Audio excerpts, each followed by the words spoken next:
Dr. Kevin McHale in and get his opinion. It was a nasty one. Today's injury report with Dr. Kevin McHale and Cape Regional Health System, the best of both worlds for a healthier life.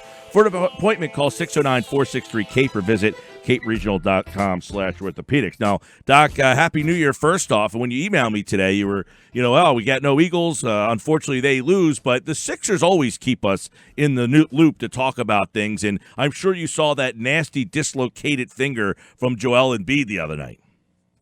Yeah, you know what I did? I actually had a chance to take the family to a game, and we got to see it in person. So my son wasn't too excited about that one, but we were happy to see him come back out to kind of struggle through the rest of the game there. So when you see something like that, now he tapes it up, he gets back in, number one. Is that a smart move? Well, at the time, there's a couple of things that are good about the fact that he was able to tape it up and get back in. Whether it was smart or not, I mean, the fact that he had no further injury means it was fine. But what it looks like based on that picture is that he had a dislocation, not at where we see it most commonly in the finger. A lot of times people dislocate one of the two finger joints further down the finger, but based on the images that you see when he's walking off the court, it looks like it's at the MCP joint, that joint where your finger meets your hand. And that's a little bit more of a severe injury. But the fact that they were able to pop it back in place means that it must not have been too unstable or something what we call an irreducible dislocation, which is great. So the fact you're able to pop it back in, embrace it, and get it back out there are some signs that it was a little bit better of an injury than it could have been. There's always a risk of when you go back to play in the same game that you get a further injury, but it seems like he was able to protect it during the game and continue to play, although didn't look like it himself. He will not play tonight, and do you anticipate that he will miss a lot of time, sometime? Is this precautionary? You see that injury, do you think there's some missing time on the horizon? So I do think there's some missing time. Just the amount of time really depends on what the further testing shows up with when he sees his hand specialist. Occasionally, sometimes when we have significant instability at the joint, you may require surgical repair, kind of like what Drew Brees had with his thumb. That's not common though. Usually they heal fine with just some splinting and early range of motion.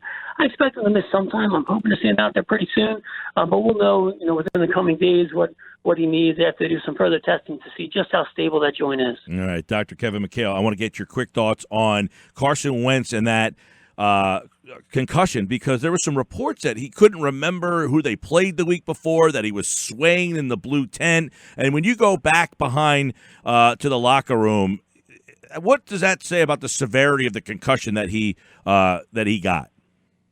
Well, there's a couple of things. Number one, there are certain things that are what we call no-go symptoms, meaning that the player, no matter what, cannot return that game. And that's loss of consciousness, if they have confusion or amnesia, if they can't remember what's going on. And there's very quick questions that we typically ask a player, who'd you play last week? Who are you playing this week? Where are you right now? What's the score of the game? Things like that they should know.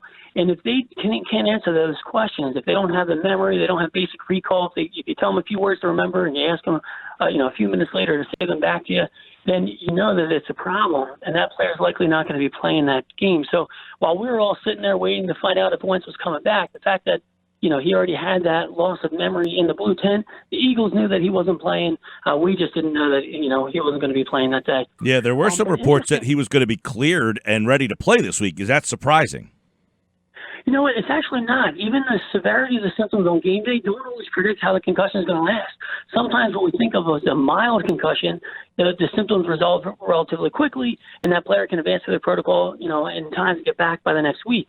Sometimes when the symptoms are fairly mild, they may not be able to, and it takes a while to get through those stages of recovery after concussion. So the game day symptoms aren't always predictive of how long it's going to take to recover, which is good news for Carson Wentz, in the future, and that it definitely won't affect him next season. Yeah. But if we would have had him this weekend, if they're able to pull it off. Right. When I heard that, I was hoping it wasn't like a Chris Pronger situation, a guy who's can't even go to the mall sometimes because the lights bother him so much, the people who have those level. But that's good to hear. Today's injury report brought to you by Cape Regional Health System, Dr. Kevin McHale with Penn Orthopedics.